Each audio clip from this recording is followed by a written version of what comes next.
پہلا سوال آپ کا یہ تھا کہ بہنوں کو میراث میں حق نہیں دیتے لیکن زکوٰۃ دیتے ہیں، یعنی بھائی اپنی بہنوں کو زکوٰۃ دیتے ہیں یا ویسے ہی زکوٰۃ دیتے ہیں؟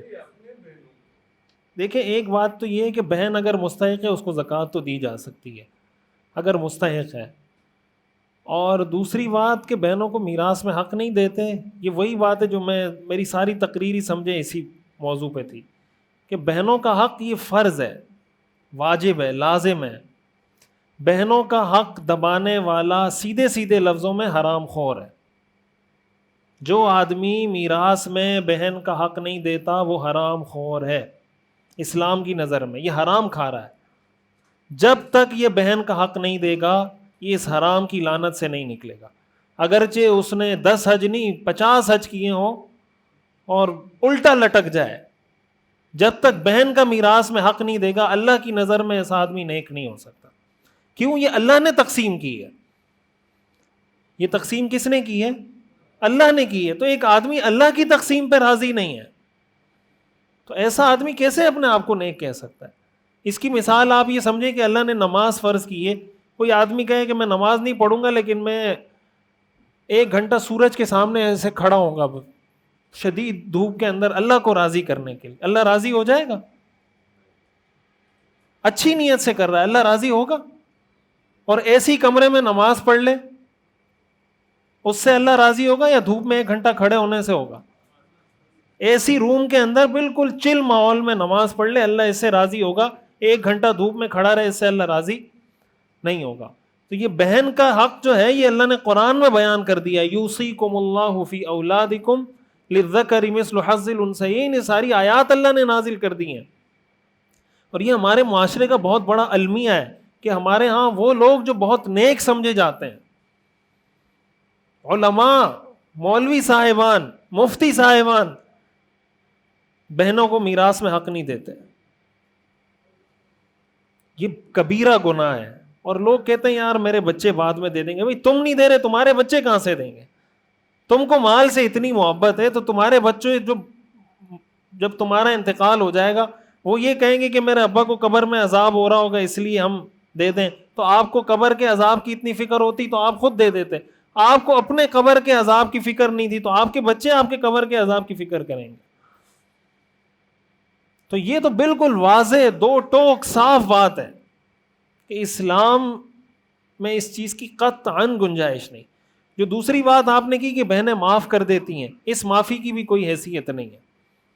وہ معاف اس لیے کرتی ہیں کہ بہن کو ڈر ہوتا ہے کہ معاف نہیں کیا تو بھائی ناراض ہو جائے گا۔ ہمارے ہاں تو معاشرے میں ظاہر ہے کہ عورت بہت کمزور ہے، اس کا ایک ہی سہارا ہوتا ہے کہ کل خدا نخواستہ شوہر سے لڑائی ہو گئی، کوئی پھڈا ہو گیا، کوئی مسئلہ ہو گیا تو میرا بھائی آ جائے گا میرے ساتھ کھڑا ہو جائے گا۔ لیکن اگر میراث میں حق مانگ لیا تو اب کیا ہوگا پھر؟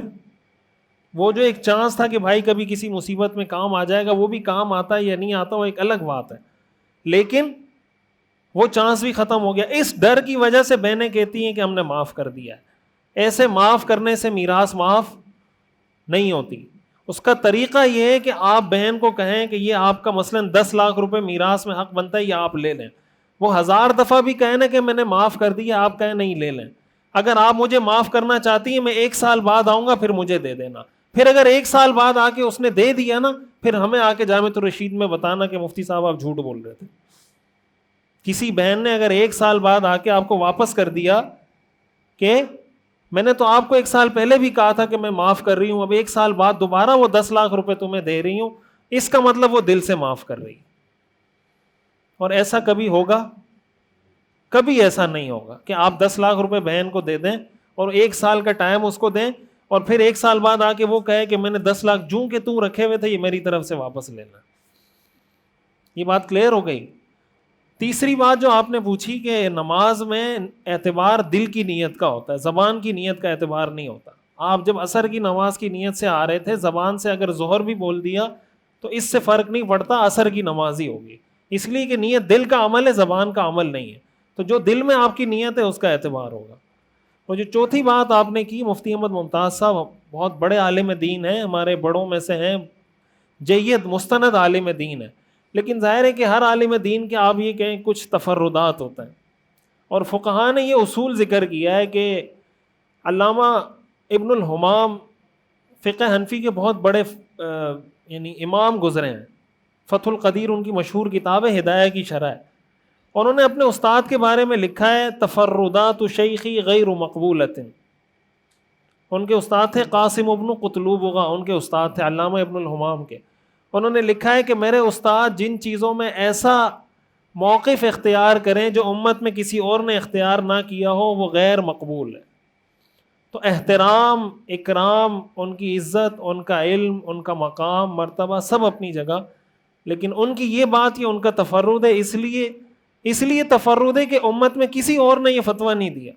اس کا مطلب ظاہر ہے کہ ان سے بھی بڑے بڑے علماء موجود ہیں، مفتی تقی عثمانی صاحب جیسی شخصیات اور بڑے بڑے حضرات موجود ہیں. تو اس لیے یہ بات بہرحال مطلب ایسی نہیں ہے کہ اس پر عمل کیا جائے یا اس پہ فتویٰ دیا جائے یا اس کو معتبر مانا جائے. اور کوئی سوال؟